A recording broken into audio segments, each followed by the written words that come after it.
Hi, thank you. Um, Hello. so I guess I'd like to continue a little bit more about Moo. I've been working with it a little bit differently, so I'm just, I think more as a koan.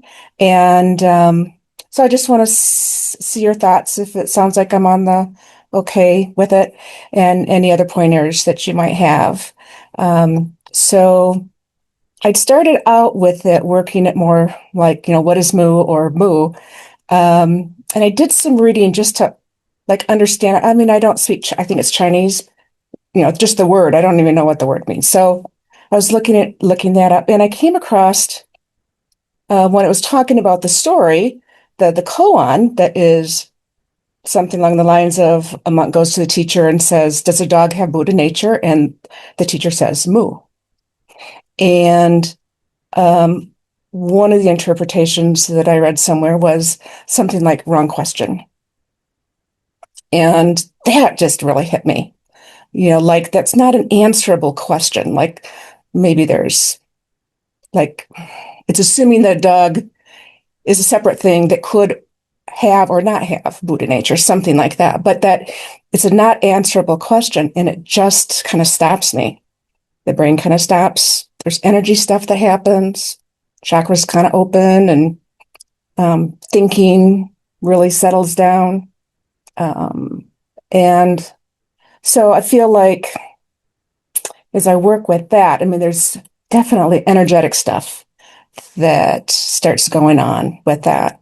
Um, it's really been coming on, I think, particularly since this winter, where my relationship with time in particular, I don't really think that much about the future or the past. In fact, too much thinking about it is kind of weird. Like my brain doesn't want to do that. Like it doesn't make sense. It doesn't really exist. I mean, I'm not thinking that. It just won't do it. Even space sometimes is a little funny. But anyway, so question is, does that sound okay? Does it sound like on the right track working with it that way? So I'm just thinking, does a dog have Buddha nature? Moo. And, just that I just sit with that. And it's kind of empty and quiet and the brain kind of stops and energetic stuff happens. And that's kind of it. But it feels like it's doing stuff. And I'm not worrying too much about what it's doing.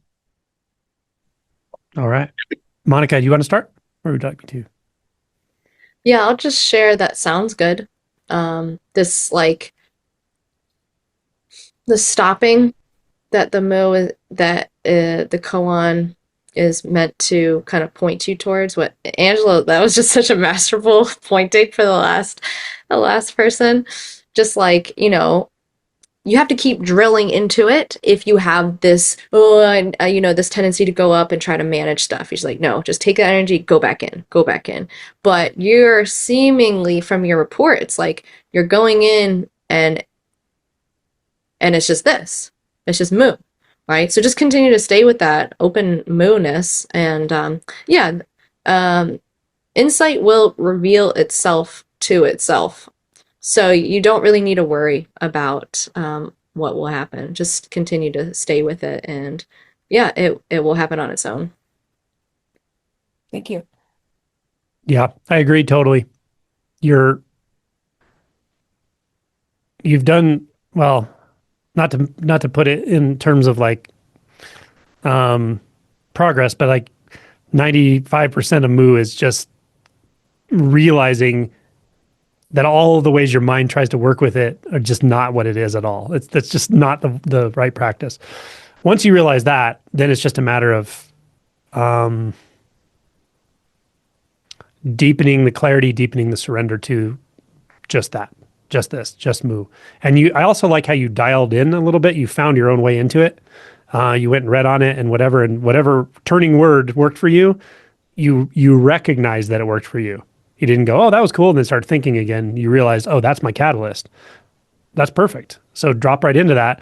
Give it space. Give it even more space. I mean, even a concentrated meditative space. Try that out. For a period of time, half an hour at a time, an hour at a time. See what happens if it just deepens and clarifies, and you start becoming aware of like sometimes just those subtler thoughts, more subtle thoughts, subtler thoughts that are often overlooked because we have such gross conceptual thoughts.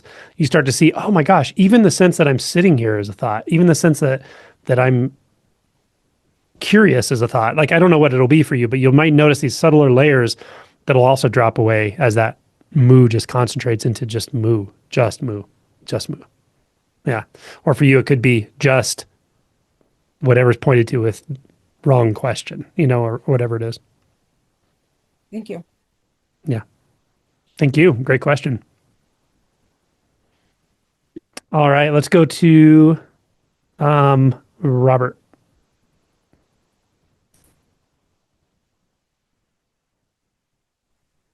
Hello, everyone. Hey there. Hey, you can hear me. Good. Um, Yeah. I spoke to you about, just over a year ago last, and I've had lots of questions since then, but somehow they just sort of dissolve. I think everyone answers them for me. I'm just listening to everyone here, and it's just everyone's answering my questions. It's fabulous. And it's as if maybe my question is not as important. I'm not sure I've even really got a question right now. But Monica, what you said about community, I thought was spot on. And that's why I'm still here, actually, because I thought, well, it's time I showed up. and yeah, so recently I've just recognized how, be going about my day and subtle suffering will start arising. And as soon as I recognize that, if I can, it's so obvious now that that's all thought. And if I just go immediately to sensation and stay with the sensation, I wouldn't say it necessarily disappears because I suspect there's still subtle thought that I'm not aware of still going on. But my God, it diminishes. I mean, 80% gone, And it's an amazing thing. It's just, but I'm not good at it all the time. I think old habits die hard. Old habits die hard. I still distract myself, which usually makes me miserable. Not miserable, but it just doesn't feel good. Um, so yeah, I don't think it's a question. I haven't really got anything else to say. But yeah, and I'm coming to see you in Caterham in England in August. Awesome. Very much look forward to that. Look forward to meeting you. Thank Likewise. you. Thank you. Yeah. Thanks for checking in. Cheers. Let's go down to the bottom to Echo. Hi. Hello. Um, I've been working with a ton of restlessness. I've had insomnia for a very, very, like, at least a decade of my life, and I can't even drug myself to sleep anymore. So I was working last night with just this sense of restlessness, like urge to move, just like drowning in it. And mostly I handle it by I don't fight moving, but I just try to relax into it. And if my body moves, I don't uh I just let that happen. Um but it just felt like I had a lot of questions in my mind, and I kept doing like, okay, that's just a thought. And it would help to just say, okay, that's just a thought. But the questions kept coming up of like, what am I supposed to do here?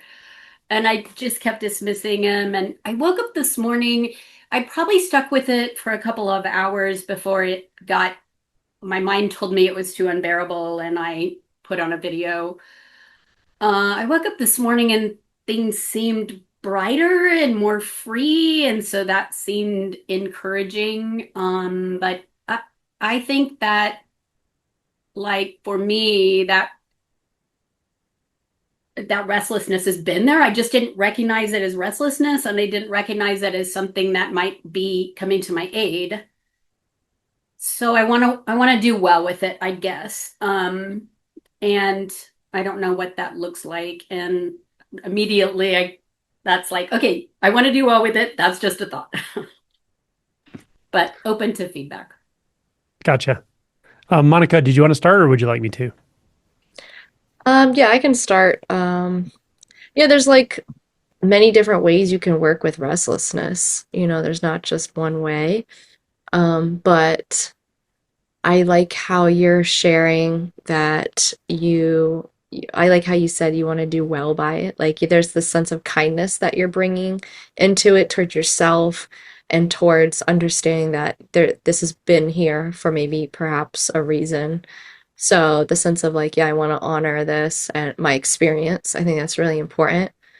Um, I think kind of like this, sometimes there's themes that pop up in different videos or different talks, but like it's really interesting because it's like, the Buddha talked about these hindrances or these fetters or these veils, and we can see that they disturb our mind, right? We can see that they create that there's disturbance, right? There's this, but also it's about how these hindrances or how this restlessness is being created, right?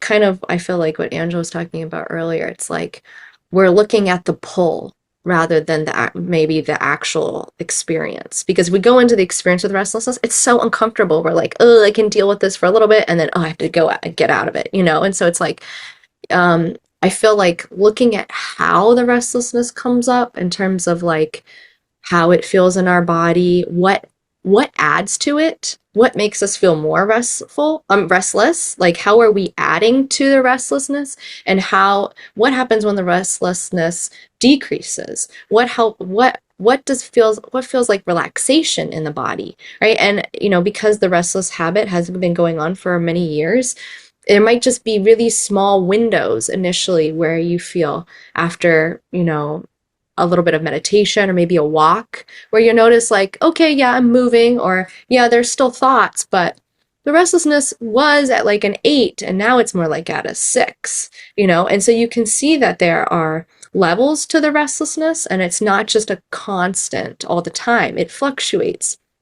And so then you're bringing curiosity and insight into your experience and say, okay, well, what makes it go up higher? What makes it move from an 8 to a 9? And what makes it move from an 8 to a 6? And so your mind starts to, and your heart, right, and your body and your whole system starts to see, oh, okay, when I stop relating to the restlessness as something to get rid of or as a problem, when I stop like, having this strong hatred or aversion to the restlessness, that actually makes it a little bit more bearable and maybe makes it pop down one number, right? So you start to see, how do I feed it? How can I relate to it so it softens or relax? And then there's just so many like really practical ways that we can start to widen these gaps of like less restlessness and more restfulness.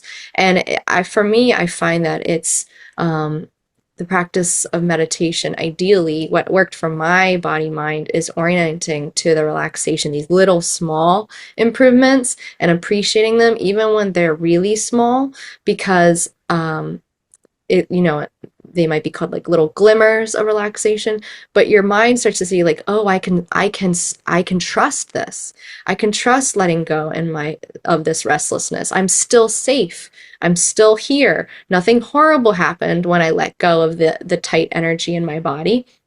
And I think that can that's wisdom, right? You're trying things out in your experience, you're seeing what the result is, and then you're saying, okay, this option's better. It feels better to be restful. And so then your heart can start to trust and relax, moving in that direction. And I think that this is true for all the quote unquote hindrances, right? We're learning how to let them go and how to be okay without these coping mechanisms. And I just feel like, for me and for maybe other people who tend to push really hard, I think the gentleness and the is really helpful. The sense of kindness that you started talking with is really a great way to like soften everything and just allow and be with things. And that also can help start to relax these hindrances of like restlessness.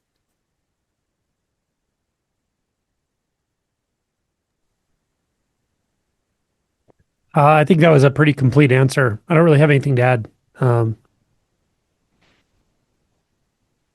Well, okay, I do have one very simple thing, and that is with restlessness, the resistance and the energetic sensation of it are so close. They're not the same, but they're very, very tightly intertwined often. So it can be helpful when you're feeling it, restlessness, really anything, but with restlessness specifically, you can just ask yourself, is there any resistance in this system? Just ask it. That's it. Don't go to work on it. Don't analyze it. Don't try to get rid of anything. Just noticing, is there any resistance in this system right now?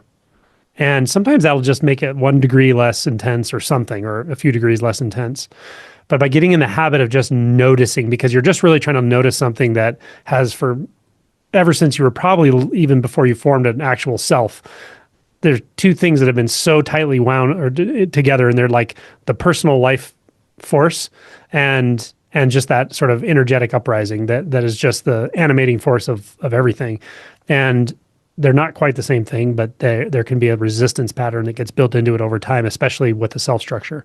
So just asking, is there any resistance in this system can help you elucidate things that may be totally subconscious, like pre-conceptual, and settles it over time. But Monica gave you a lot of very good strategies and approaches, and just a generally good or overall orientation to restlessness. So I think that should be very helpful. Yeah, that's super helpful. Thank you. Thank you. All right, let's go to Michael.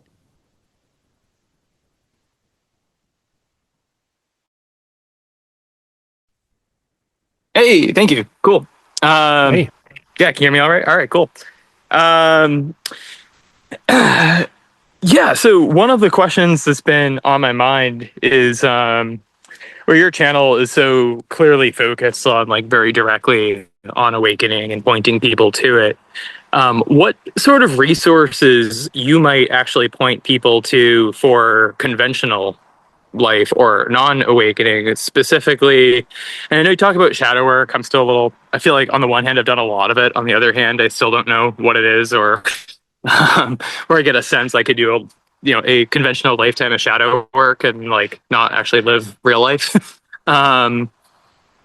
So yeah, in terms of like where to find I don't know, it's different, like, circling modalities or psychologists who are familiar with the non-dual. Because like one of the things that prevents me from I've never spoken to anyone about any of that is the baseline assumption that there's like something wrong with how everyone perceives basically everything, and therefore it would be futile for me to try to speak with anyone because they're not going to get it, and we might just have like hundreds of hours of conversations of circles of so I'm interested in someone who or someone's or different practices, whatever, where it just might be a little bit easier to work with some, at least a common understanding of what reality isn't. I'm not so concerned with what it is as long as we're not in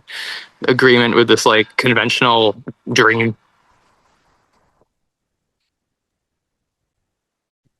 All right. So I can tell you what I have found, a handful of things, and I try to kind of highlight things on the channel that people that I really trust have told me have been very transformative. Then I'll try to investigate it myself. So I've done everything. Like I'll just do them just to experience it myself and look at kind of how it's affecting others and so forth. And there are a handful of things that I found that are, I guess, more on the conventional side that I usually recommend. The one that I think is extremely good is circling, but it's the way the InsideCircle.org does it. InsideCircle.org is the resource. The reason I say that is because the term circling has been around since the mid 90s. And there's even an organization that kind of patented the term. They didn't make up the term. It's an older term than that even, but they kind of patented the term. And that type of circling, I can't vouch for. I just don't know. But I can tell you, I have seen like authentic relating communities and circling types of situations that are not at all what I'm talking about. They may have some value, some benefit in different things, but they're not doing that really deep shadow work. Whereas the way Inside Circle does it, it absolutely is 100%. The documentary is The Work, if you want to check it out, 2017. If you want to know what it looks like, that's what it can look like. It doesn't always look that intense, but it often does. So that I've found, and I've participated in it myself. I facilitate it. I've worked with a couple of the guys who do it, who have been doing it many years, including James McCleary, who is the executive producer. He's been doing it for 40. He's been doing some kind of facilitation or various types of facilitation for like 40 years. He's the best I've seen, and he's incredible. But this is, again, just really deep shadow work. To answer the question of how do you know you're just not like reifying the problem, or the idea that there's something wrong with you or something. I can tell you by the way this process works, that's not happening because there's no structure that's externally imposed upon you at all. The way the process works actually is it just sets up an environment where the work gets done. So it comes through people. And if you ever watch it, you'll see how it works. It's pretty wild. So it literally just comes up through people and they start processing it. And then we just hold space. We allow them to move how they need to move and so forth. And there are some nuances to all that. But it's really about how that person wants to go and how they need to go, what they want to touch and need to touch. A lot of it has to do with the safety of the environment, the safety of the structure we build and so forth. There's a lot to that. And the facilitator's experience, of course. But ultimately, you're going where you need to go. And we're not directing it. No one's directing that. And there's something really powerful about that when it's in a trusted environment, it's in a supportive environment around other people who are doing the same thing. And it's very much about vulnerability. So yeah, I find it extremely transformative. I was just mentioning it to Maria earlier, but I saw 100 people go through it a month ago in one of my retreats. And I saw many changes that were like literally the way somebody's face looks changes. There's something that just really transforms at a very deep level, even in about 30 to 45 minutes of work. It's crazy, but you'll never know that unless you do it really. So that's one thing I really like, insidecircle.org. There's another modality that I have done myself and I've seen some other people do. I've seen very profound transformations. It's a reasonably new therapy type modality. It's a psychedelic-based modality, but it's specific. It's called PSIP. You can look it up, PSIP therapy. And yeah, I know many very awake people who've done this and had significant transformations. It's similar to the Inside Circle type stuff in that it has a way of getting to the really deep stuff very quickly. It just gets you, it drops you right into it, and then you process it. So it's really about getting through all of those identity layers, all of those coping mechanism layers, and getting to the root that's there, that you already know is there, but doing it in a safe environment with somebody who's not themselves scared of it. That's the problem with some, not all, traditional therapy is the therapist can't go there with you if they've never gone themselves, and or they don't know the territory. Like they may scare them and they may say, oh, well, you're going too far, or that's too deep, or whatever. I don't mean to insult anybody, because there are therapists I know personally who do this work. They can go that deep and they will with you, but there's many people who won't. And I can tell you this isn't the kind of work you need to do for 30 years. It's not the work you need to do for 10 years. It's the kind of work where you do it, you go down a couple times and it's profoundly transformative. So that's what I'm interested in, those kinds of things. TRE, I've heard of some pretty amazing results from that as well. Trauma releasing exercise. As far as therapists, I know a couple that I recommend to people who are both very awake themselves and do very good trauma work. One is Chelsea. I interviewed her. Hidden Awakenings is her YouTube channel, but I'll put all these under my video. When I release this video, I'll put these links for anyone who wants this stuff. Chelsea's, probably got a waiting list by now for sure, but she's very good. Incredibly heart-based, very awake, very clear, and a very well-trained therapist who knows multiple modalities. So, so those are some resources. Monica may have other suggestions, ideas, and resources.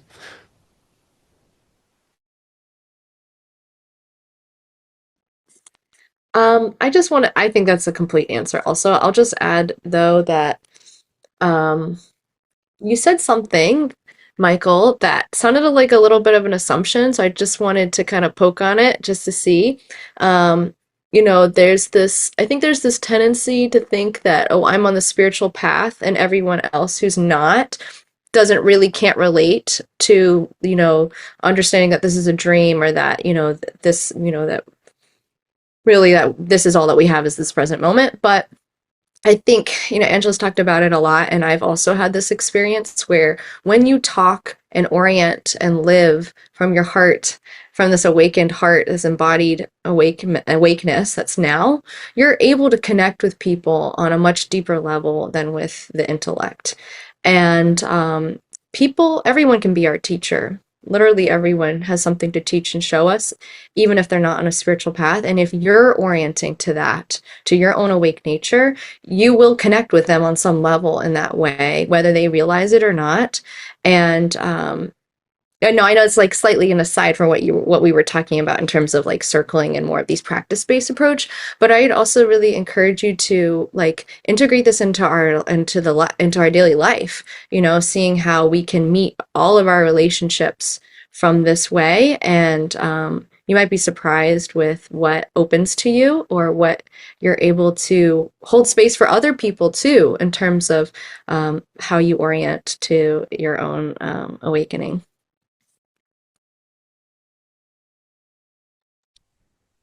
Awesome. Thank you very much to both of you. Yeah, I actually totally hear that latter point. I mean, like the yes, yeah. I mean, the fact that there's like value in everything, especially people kind of like regardless of whatever mind frame they're in, for sure. It's a little, I guess it's a little more subtle. The whatever it is I'm actually like indicating, that was like separating myself from, or like, ooh, like there's something I don't want to be a part of. I'm not actually sure exactly what that is. I guess that the summary of the sense of it though is that things would just be like really slow with conventional people, because that's just my experience with conventional people in general trying to get anything done. Is it so yeah. I like the idea of some of the deep dives, that just get right into it. Um, there's another question, just kind of like circling around, while I have access to both you awesome people. But I don't know quite how to phrase it. It's somewhere between like what's what's the link between, maybe there's no utility in getting too like heady about it, but like disassociation and having multiple personalities or multiple beliefs. I mean, like I feel like I can see two or three or four or five like sides of a situation, or sides of myself, or sides of a person, and that's like extremely useful for getting stuff done in like the physical world.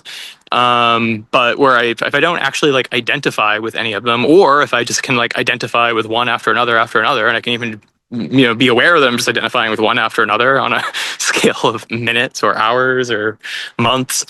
Well, there's no question there, but if it prompted anything else, might be good.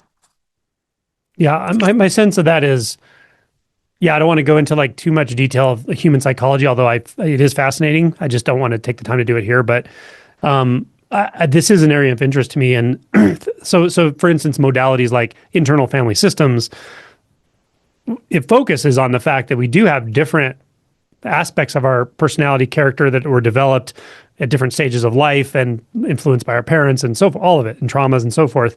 And I think that's very accurate. I think that's exactly what's going on. There's not like one solid identity in someone's psyche. There's like all these little components that kind of work together and function together. But I think the difference, if this is what you're asking, between that and say dissociative identity disorder, is in dissociative identity disorder, because of trauma, there's a fracturing to the point where one or more of those personalities actually, or those parts, become so separated because they have to carry the trauma that there's like an experiential discontinuation in the ongoing sense of self. So meaning you can lose time. You can literally like lose time when one personality's there and then another one comes forward. Or people who don't have quite a severe version of it, it may be that it looks kind of seamless to the person or those around them, but there's something about like their personality characteristics change so dramatically at different times that you could almost say it's a bit dissociative identity disorder type of situation. And to plug that into dissociation in general, dissociation as a pathology is a whole bunch of things. Like it can be dissociative identity disorder, derealization, depersonalization, which are pretty functionally different. But what I think and I see is actually dissociation is part of mind identification. To be thought identified, we actually are everybody's dissociating until they're not. And that dissociation can take different conformations. So it can take a conformation of fitting in really well to society and looking like everybody else and believing what most people believe or certain people believe and aligning with certain groups and certain ways of thinking. So it's a kind of stabilized dissociation that's endorsed by everyone we interact with. So it looks normal, but it's also pathological in a different kind of way, right? This is why large groups of people can do horrible things. But I think there is dissociation built into identification with thought, right? And then when it gets pathologic from a person who's often been traumatized and so forth, or because of certain tendencies, it can break off into those more specific ways of dissociating. That's just my take on it, though. Awesome. All right. Thank you very much, both of you. Yeah, I think next step for me is probably either to like kill or let go some of those fragments or integrate them. And so do that. All right, my friend. Good luck to you. Cool. Okay? Thanks very much. See you. Take care of yourself. Yeah, appreciate it. Yeah. Bye. Hey, Michael. I just wanted to add one more thing because it's something that sure. I too is kill, let go of. Yeah. It's like we can't actually do or make that happen. So it really comes through insight of looking clearly. And one question you could hold is like, how functional are these, seemingly separate parts, right? They're perhaps we dissociate in order to have something function in a certain way. And maybe it works at that time. That's why it's there. But now that you're awakening up to this path and you're really looking at suffering in your life, you can go back and go back to this question and say, like, is this identity, is this role that I play, is this self that I identify with, is it actually functional? Is it actually helping me still? And it doesn't have to be right or like, maybe in some ways there are things that are still helping us, right? And I also think that, everyone's situation's different. So like something that I'd advise to like you, Michael, I wouldn't advise to someone else per se, because everyone's different and at different points in the path, but it really comes down to, what function is this serving? Is it actually helping me in the way that I think it is? And when you look at it, you might see that it's causing more suffering. And that insight is what helps the mind let go. When you see clearly how the mechanism of suffering is happening, your mind says, I don't want to do that, and just drops it. You don't need to kill it. It will let go on its own when you see clearly that it's not helping you. Cool. Yeah, I can definitely see how some of them, each one actually seems to like work really well in its own context. The problem is kind of more like what context you want to live in, because they fight when you're out of the context. And so it sounds like there's another perspective or something at which the questions of context might like release a little bit or something, and some of them can let go from like maybe like a more like true context or something. So like don't assume like next time you're in a context where one part of you would maybe take control of the wheel, like really be curious about that. Like, is it actually helping me in this context as much as I believe it is? Awesome. All right, cool. Yeah, I appreciate that. And Michael, just when you thought we had nothing else to say, I thought of something else to say. It's dovetailing with what Monica said, and that is, as you do any of this work, really approach it with compassion and understanding, because all parts of us were developed through either a major trauma or a minor trauma. They're all coping mechanisms that are really trying to help. And in the life stages that we developed them, it made total sense at that life stage. It may not make sense at this life stage, but it made sense then. And just to really look at all this with love and just hold it with a kind of love, inquisitiveness, curiosity, and understanding. And that will really help keep things fluid and keep things aligned with your deepest truth, which is love. Cool. Well, hey, we're one of the places that I find that the most is these guys playing. Awesome. I'll blur it Nice. out, but they're having some fun. So cute. Love it. All right. Oh, thanks for sharing. Cool. Yeah. Thank you. See you. See you, man. Okay. Let's see. We have, I think JB's had their hand up for quite a time here.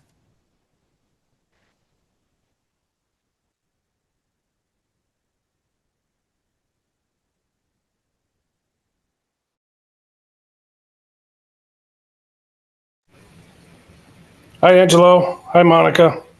Hello. So I'm just coming to you right now from a place of just real confusion.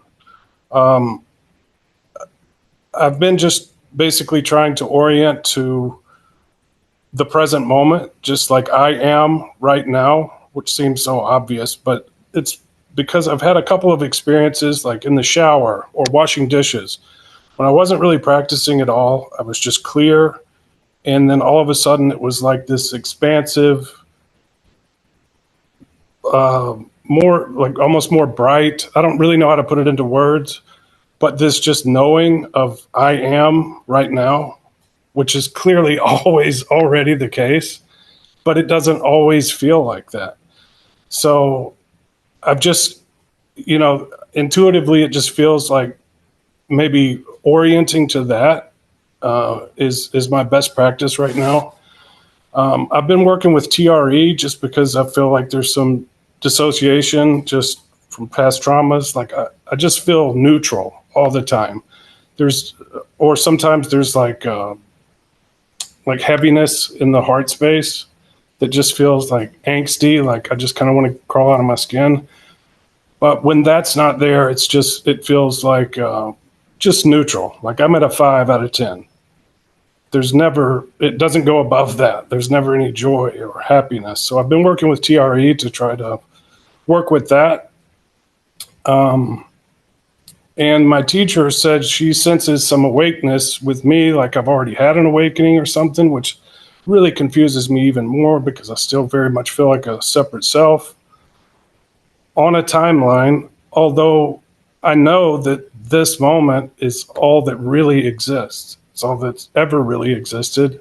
But still the mind wants to take you on this pendulum from past to future, past to future. And I have some days that I'm very clear and I'm just very clear, and then I have other days where I'm kind of in the mind doing that until I catch myself, and then I bring myself back to the present moment. I guess my question really is, if anything comes up that I should try, or just what I can do to kind of, I feel like I'm getting in my own way maybe, and I don't know how to sort of get around that. And you can be as direct as possible. Point with 2 fingers, either of you. Hey, Monica, you wanna go? Yeah, sure. So, you shared a lot, which is really helpful.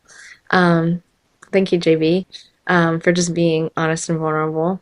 When you're talking about the present moment, like it's all there is right now, how do you feel when you say that and when you feel into that? Right. So when I've had those experiences, they sort of came out of the blue. I understand where you're going with this, but when I'm trying to orient to it, it's almost like a mechanical thing. Like I'm using the mind to orient to it, and it doesn't feel like that. But it's just, I don't know that it feels it's just what is. Like I don't know how to describe that. Okay. So I sense like that equanimity of like, that's just what this is, right? Right? So that's when you drop into your heart, how does that what isness feel to you? Again, that's something that's it almost feels like, I mean, if I had to physicalize it, it feels like there's like a cage around my heart. Like there's like a heaviness there, and it's not an open heart space at all. and I don't quite know how to open it. Yeah, it's okay. You don't. So I appreciate you sharing that, that you're open to feeling that. That's like a huge step just to being able to feel that in this present moment, that is here, right here. And you notice how there is kind of like that okayness that you were talking about, that like neutralness is kind of Yeah. around, it's kind of around and then there's the caged heart in the middle, right? You can kind of see that there's that intense feeling, but that it's still okay. It's still in this field of okayness. And if you wanted to, if like that's what this is about opening to our experience and letting our heart know like it's okay to feel that this caged feeling is here, right? And when it's okay, perhaps the heart will feel like you can open more to that caged feeling. Like let yourself cry, for example. Like letting yourself feel that. You don't have to keep it. You don't have to keep it in. There isn't, part of this opening is realizing that there is no in or no out, right? So first we like going in allows us to and like allowing that intensity of that emotion to be here and be supported by the okayness can let it kind of unravel and let it be expressed through your system. And it'll be like that opening that you said in those experiences. It's like the sense of opening that happens, right? That can happen with difficult emotion too, the stuff that we usually want to suppress or bury or push down. We want to now include all of that. And then you'll find when you include that the sense of openness and the lightness and the ineffability of presence starts to open more and more in your experience. And so we're just opening to that and more of these closed places very gently with a lot of compassion, and it gets easier and our heart will get lighter. It will feel more free because it's like, yeah, I can feel that cagedness.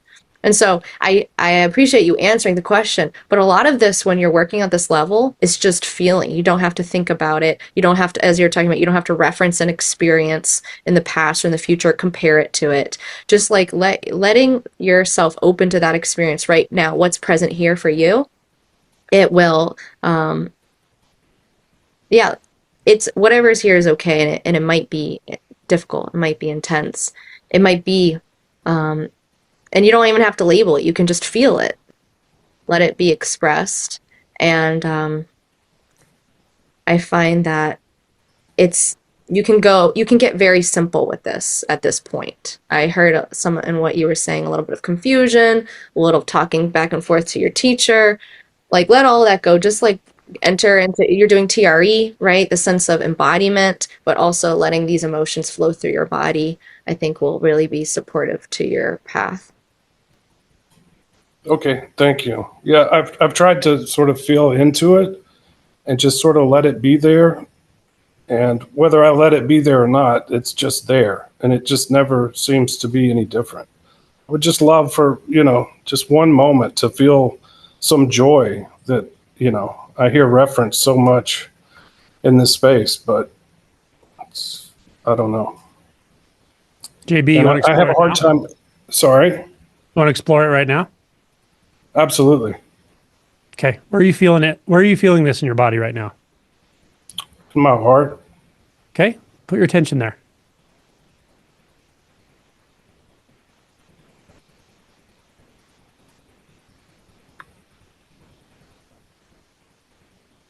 Good. Yeah. Stay with that. Go all the way into it. Don't worry about what your mind says about how many times you've tried this or how far you can go. Just go. All the way down. That's it. That's it. You're good. Yep, you're good. I'm with you. I'm with you. Just feel it. Let's feel it together. I'm right here with you. Just feel it. Yep. Yep. Good. There you go. Good. Go right through it. Right into it. Nice.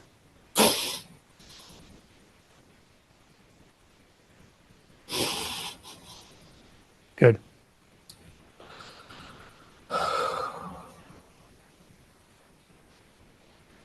Where are you feeling it now?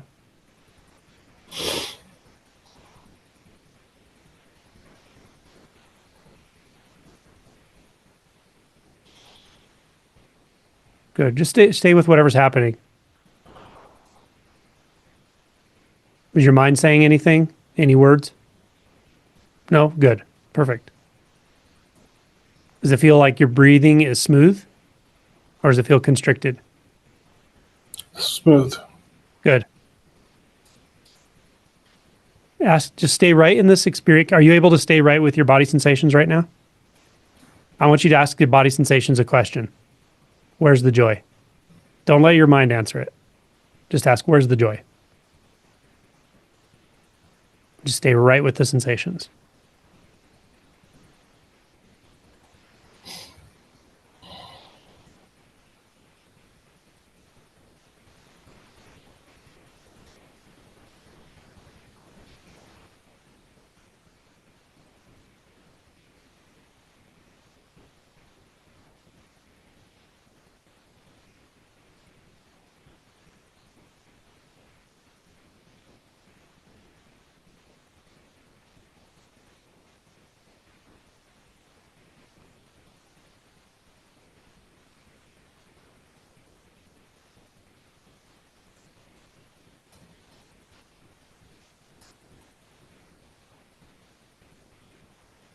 What's happening now?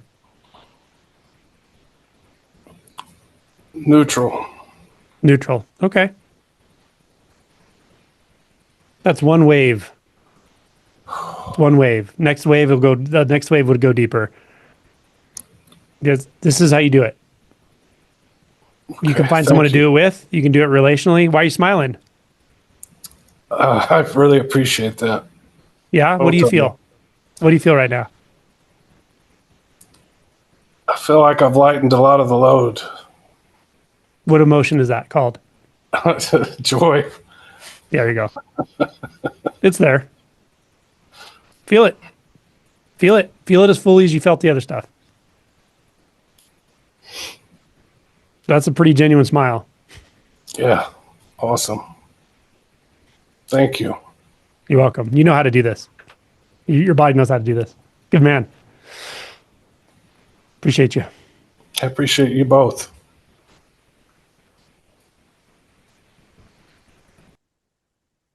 Okay, let's go to Kelly. Okay, can you hear me? Yes. Great. Yeah, this is just kind of checking in, swapping notes. I haven't been in the community for a while, but feels like I just stopped seeking. Then I even kind of dropped this version of the path because it just wasn't working out. But then I just kept dropping it. Then it just kept following me. And then it followed me so much that it put me in the form of kind of a romantic partner who woke up to this like 17 years ago. So it's almost like that form of myself outside of me is helping digest some of this material. And so there is like in increments, like a lightening here and there, and then a kind of more direct seeing through. But the whole, at times off and on, but the whole process is like happening finally after so many years, like in a much more gentle way, which I didn't think was possible. That's why I gave up. That's why I completely gave up. But at some point, it was beautiful. So I was just like, and then even in this dance with this person, it's like there's a strength in knowing, like, I'll set boundaries with myself or this person or whoever. If it starts feeling like, oh, this is going too far, it's snagging mine too much, like I'm starting to downgrade in health and whatever. And then I'll feel like life itself respect that boundary and then circle back and we'll start digesting the content in a way that's actually like compassionate. Mm. Um, but it's interesting how it's sort of showing up through this supposed other person kind of, which Hmm. I know this can happen just any way. Like there's no one way for this, obviously. Um, but I don't know what if there's a question. It's more like it's just kind of going with it. I can't even if I it no it doesn't make sense for me to dig around that much anywhere. Mm. Like even inquiry, it's like I'll have moments where I just completely drop in and it's like a clear direction. There's laughing, and then the attention will move off of that again into, but yeah, it just doesn't feel like I'm supposed to do anything except for just honor like Mm. how it is and go with it kind of. Hmm. But yeah, I just send it back your way and just kind of, Beautiful. Has such a Your description at least has such a feminine aspect to the way this is unfolding, um, and the porousness is obvious. And I love that you found a nice balance there in those energetics, masculine, feminine aspect. That's what I'm sensing at least, and a deeper trust in your own way of moving through this. Because as you said, it's never the same for two. Well, you didn't say this. You said it's different for everyone, or it can be different. There's no right way. It's exactly it. And life really starts sorting you out after you start having some kind of insight. It may look like giving up. You may have to give up. And sometimes when people are like, I feel like I'm just ready to give this whole thing up. And sometimes I'm like, go ahead. I mean, it chose you in the first place. You didn't choose, to be interested fundamentally in this kind of orientation anyway. It'll choose you again probably, but you may need a reset in life. You may need to work on a certain area of your life. You may need to just take a break because there's just too much doership in it. There's too much control in it. There's too much frustration, whatever. And then it just appears in a different way. And for you, it's playing out so beautifully. And the way you move and speak to me transmits a kind of presence and clarity and honoring the presence. I think you're in a really good place. yay. Yeah. Thanks.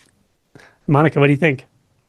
Yeah, I would agree with that, and I'm just so happy for you because for this to kind of flow into your life so beautifully. Yeah, I'm just so happy for you and grateful. Um, the phrase that came to my mind when you were speaking was how Angela, you said this before. It's like disintegration and integration happening at the same time. It's like you're realizing that they're both happening and they're not separate and they are co-arising and they're both fine. Yeah, that merger of the more feminine, masculine, integration, disintegration. And it's happening on its own, and you get to enjoy the ride. That's so beautiful. So Yeah, great job. yeah, when you said the disintegration and integration, there'd be times where it feels like I'm developing a healthy sense of self for the first time and dissolving the sense of self. Like, I mean, it's Yep. obviously a non-linear, patchworky, like kind of creative process, but that's an interesting thing. Beautiful. Thank you. Thank you so much. And thank you everyone for being here. Sorry I didn't get to the last couple of people here, but we're at 2 hours. I appreciate everybody's support. Appreciate all the work you're doing and showing up and being vulnerable and letting us share this with you. It's because I'm sure it's the same for Monica, but for me, I just feel gratitude that I'm able to share this with people. It was by far and away the most important part of my life. Uh, it's even weird to say that it's not a part anymore, but to be able to share this with others is just gives me a lot of gratitude. Thanks, Monica. Appreciate you. Thank you, Angela. Thanks, everyone. Do you want to share any resources, Monica? Because people are going to ask, how do I get a hold of Monica and work with her? Or do you have a website? How do you want to do that? Yeah, sure. I do teach like a weekly meditation class, and I am taking like one-on-one check-ins if you want to talk about your practice. I'll put my website in the chat, but it's just my name, monicaheiser.com. And you can just fill out a contact form if you want to reach out and chat. And yeah, and then I'm definitely still a part of Angela's community. So I'll be watching the videos with you, and we can check in on the comment section and in-person retreats and online retreats. So I hope to see everyone around, and please feel welcome to reach out anytime you have questions or want to check in. Thanks, Monica. So it's Monica Heiser. It's MonicaHeiser.com. I'll also put that under the video. It'll be the first link under this video recording. So if anyone's wanting to get in contact with her, that's how you do it. Okay. Thanks all. Appreciate y'all. Thanks, Angela and Monica. Once again, as always, deep thanks.